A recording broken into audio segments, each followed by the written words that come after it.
Welcome to Leadership Talk, the official Waymaker podcast, where we explore how your organization can achieve more by doing less.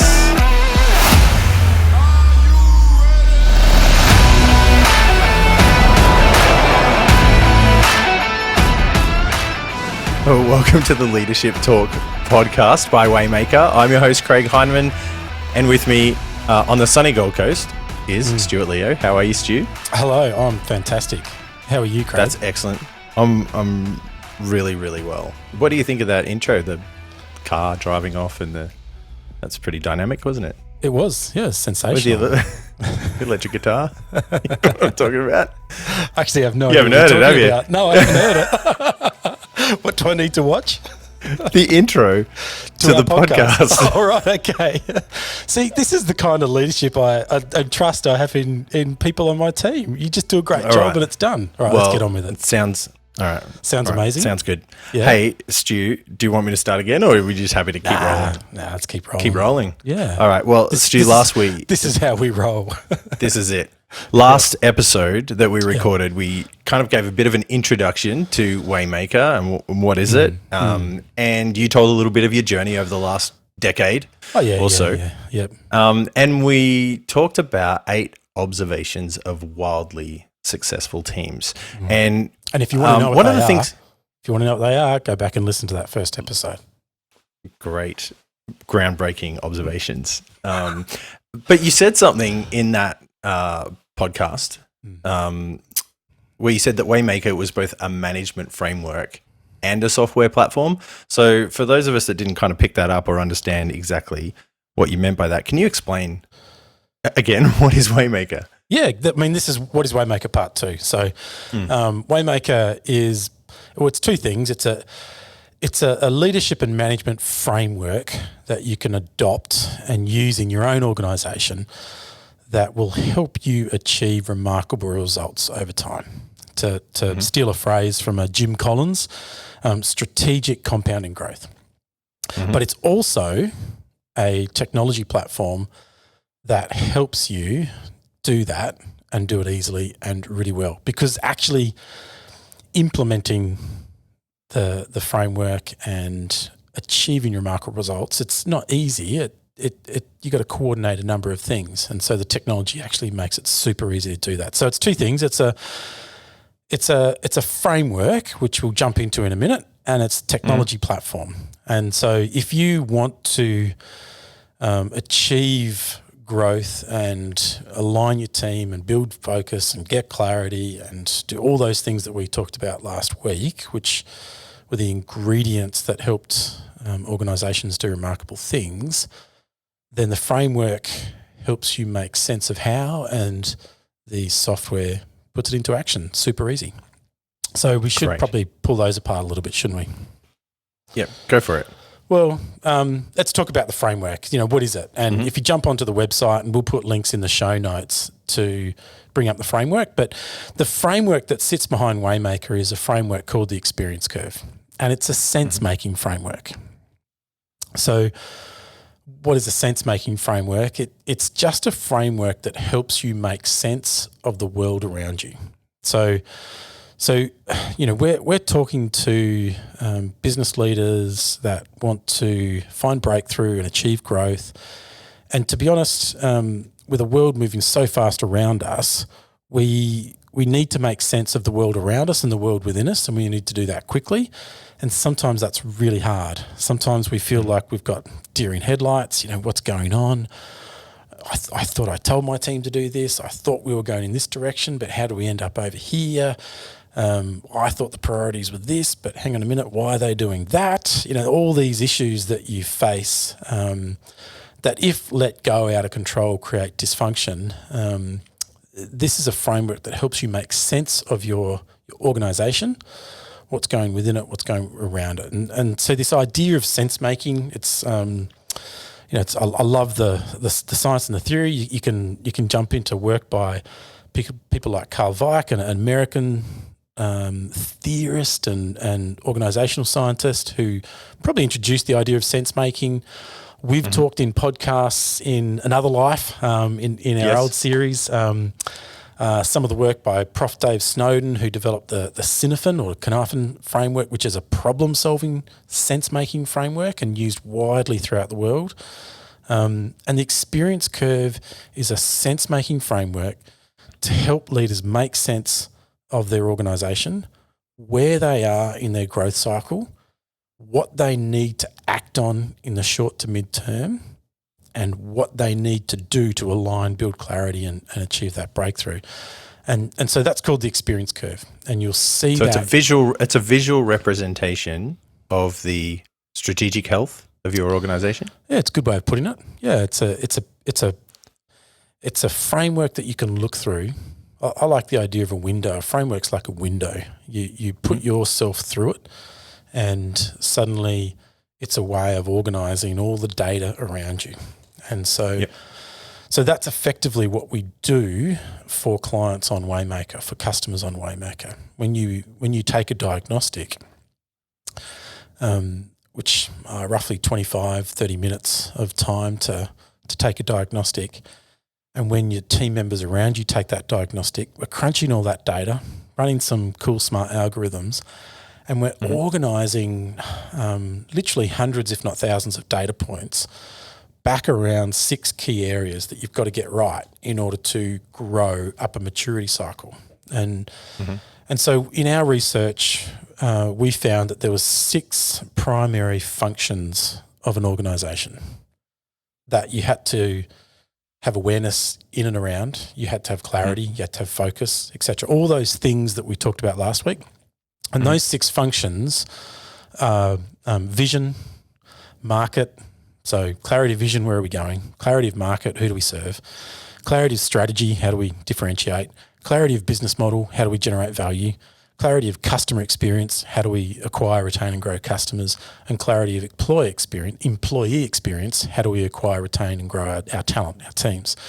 And every organisation, not-for-profit, for-profit, government, non-government, have to get those 6 things right.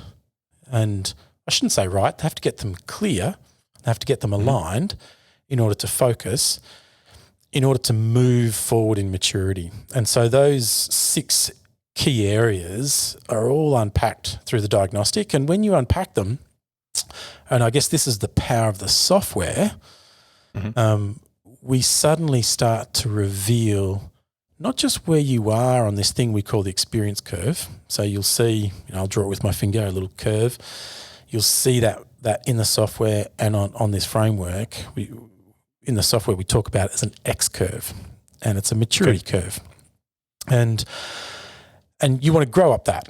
Market leadership is at the top. Just born baby organisation is at the bottom. And what gets you moving across this curve and up this curve is how well you grow each of those 6 parts. So that's the key. So these are the 6 functions that you need to get into alignment or whatever. What are the steps that we need to be taking, or what are the questions that we need to be asking to actually see growth in all of those areas? So here's the thing, we need to move all of those 6 functions forward, but we don't know which one to move at which time. And we don't have time, effort to do all of them at once. That's the really hard part of achieving growth. You need to grow and achieve continuous improvement in the most valuable at the right time. And so you can't build vision, market strategy, business model, customer experience and employee experience all at once in one quarter. It's just, is there a preferred order? Well, no, that's the problem. It's unique to the organisation. And so that's where the software really kicks in. The Waymaker, the platform, when you take a diagnostic, in 30 minutes, it's going to tell you where you need to be focusing and where you are on that growth curve. So the experience curve helps you make sense of, okay, where am I in my growth continuum? And, okay, what are the parts of the organisation that I need to build clarity, need to build awareness, need to create focus, but most importantly, which which ones deserve the most attention right now. And so it's actually really hard to build that situation awareness and get through all that data on a quarter by quarter basis, which is why most organisations have an annual strategic planning meeting, come in, write a plan, put together a big PowerPoint document, then kind of go and share it with the rest of the team. And look, that's the big problem. It's within 2, 4, 6 weeks that plan's broken, and the world has changed around us. And certainly within a quarter or two, significant things have changed that may be causing that plan to no longer be effective, which most executives tend to just put the plan to one side and kind of make it up as they go along, or they just ignore it completely and come up with a new plan. And that's often where reaction kicks in and proactivity and focus and growth disappears from the strategic conversation. So the really big problem is, okay, how do we plan? How do we get this situational awareness? How do we know what to focus on? What's going to create the most value? And the way that's normally determined in the boardrooms of organisations around the world is by who's got the biggest voice, or who has the highest position, or who has the squeakiest wheel. And they're not the greatest criteria to determine value. So you take this diagnostics, the secret source of whatever questions that you ask in the diagnostics. We get a reality check when it comes to where we are on the experience curve, and then for those that are listening that have actually seen the experience curve on Waymaker.io, they would see that there's a seventh thing that you've got written there, which is action. That's right. Right? Yeah. And so we've got all these results or whatever, and then action. So you're talking about, so the thing that often gets the action is the squeakiest wheel or the highest position, et cetera, et cetera. Yeah. What do we need to be doing? What questions do we need to be asking ourselves to actually to get there, have effective action? So there's two things here. Waymaker and the experience curve is both a methodology and a framework and a system. Within the methodology and the framework and within the system, we're actually asking 7 questions. And the whole thrust, the cycle of Waymaker is every quarter, ask and answer these 7 questions through the software and together as a team.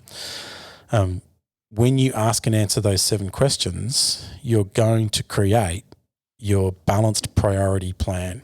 And it's interesting, this problem of using questions to, I guess, accelerate thinking was an idea, a principle we borrowed in our research from the British military. They solved this problem of how do you get people to think quite quickly and solve complex problems quickly. And so it's helpful to understand that in order to understand the 7 questions inside the framework. And because they're history lesson. Okay, 30 seconds. The problem here was that at the turn of the century, the British military it was taking too long and too complicated to build a battle plan. War was changing dramatically, quite quickly. No longer were enemies traditional. Wars were no longer fought on front lines. They were in desert cities against armies with no traditional uniform, no traditional structure. The old Geneva Convention was no longer being applied. Battles could emerge from anywhere. And that's a stark contrast to the wars of the 20th century, where there were these traditional structures. And so decisions needed to be made really quite quickly. Leaders needed to adapt to rapidly changing environments and circumstances, and they needed the ability to diagnose, plan and deliver at speed to win. I mean, that sounds exactly like the business marketplace we all live in. Society is changing, geopolitical issues are changing, culture is changing, technology is changing. It is really complex outside and inside organisations. And so the British military said, we need to solve this problem.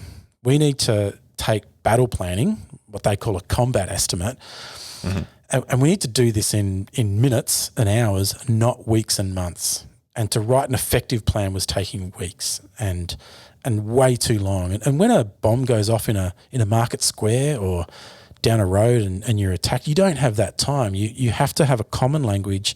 You have to way to think quickly but act in a very structured and ordered way. So they solved this problem by retraining all their leaders. And they solved this problem by saying, look, don't do the ingredients approach. Don't go step 1, step 2, step 3 to step 30. We actually want you to do all of this by simply asking and answering 7 questions. And if you ask and answer 7 questions, you'll determine what's going on around you, what's going on in front of you, what the highest priorities are, and how best to win the mission in front of you. And so I love that idea because it helps you think quickly, but it helps you think deeply. And if you've ever read that book, great psychologist wrote it, the book Thinking Fast, Thinking Slow. It's kind of that science of building a framework to think quickly that allows you to think deeply. And if you want to get really particular, the science is actually built on philosophy. It's the Socratic method, asking and answering questions, but putting a framework around it. So Socrates kind of invented that about 2,500 years ago. And the British military went, we can solve this problem. And they did. They took the problem of writing strategic plans, of taking way too long, days, weeks, down into minutes, and got highly effective plans written in 30, 45, 50 minutes. Now, awesome. Did you steal those 7 questions? No. We just like the idea. We thought like that's a really good idea. Great. Because our job is not to win a battle out there, and our enemy is not a human. Our enemy is a gap. And so we applied the same principle of asking and answering questions. And look, we ended up with the same number, 7 questions. So it's kind of a nice analogy to use. So there are 7 questions here that if you ask and answer, you will develop your strategic plan and you'll continually get greater focus and clarity. And so those 7 questions revolve around the 6 primary functions: vision, market strategy, business model, customer experience, and employee experience. And the most important thing or function, which is action, what must we do? And the 7th question is, what are the 1, 2, or 3 things that if we deliver in the next quarter or half, shift the needle on this organisation, actually get us to that mission? And so the way you move up the experience curve, which is moving up in growth, is every quarter asking and answering those 7 questions, which take you around that diagnostic and determining your highest priority activities. And when you do that and then share those 1, 2, or 3 things with your team, you will deliver and align the highest priority activities. So there might be actually a season in your organization where like 1, 2, or 3 things. So it might be we've tripped up on vision, or we've lost clarity on vision. Something else might be about, we've been through a season where there's been some pretty bad customer experiences, so we have to double down on that or whatever. So it's going to shift and change depending on the season of the organization, the life cycle of the organization. Maybe do you mature something and then it just stays there? Well, that's the thing. Complex organizations, things mature up, things immature down. Demature, yes. Yeah. As you add people to an organisation, it will by default get less clear. If you are suddenly growing and you take your team from that founding team of 5 to 10, suddenly put another 10 or 20 people into that team, then the net clarity across your organisation of what you stand for and how you do it, it decreases. So it's not uncommon to see small core teams kind of hit growth on the growth curve, add teams and move up into that calibration phase, suddenly hit roadblocks going, it's just taking us so much more effort to get there. And that process of asking and answering those 7 questions will always build clarity in what we do, why we do it, and how we do it. And then that last question always builds clarity in, what needs focus this quarter? What moves us towards that end goal? And so that simple discipline of every 12 weeks, take the diagnostic, review the insights, ask and answer the 7 questions together, determine your priorities, share the priorities. Everybody else aligns their goals and objectives around those priorities and execute the quarter. It removes distraction, it creates focus, but it creates this really intense situation-aware ability to move forward. And that's what's different.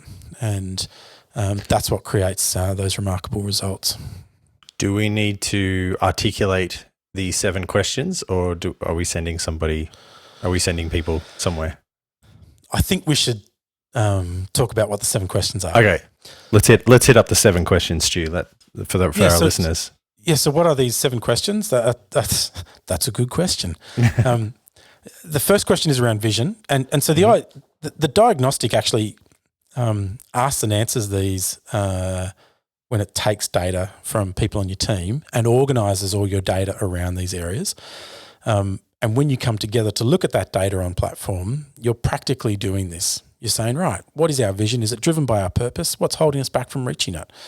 And we're reaffirming and clarifying, as an organisation, this is where we're going and this is the problem we solve for customers. Now, what's in our way? What do we need to remove?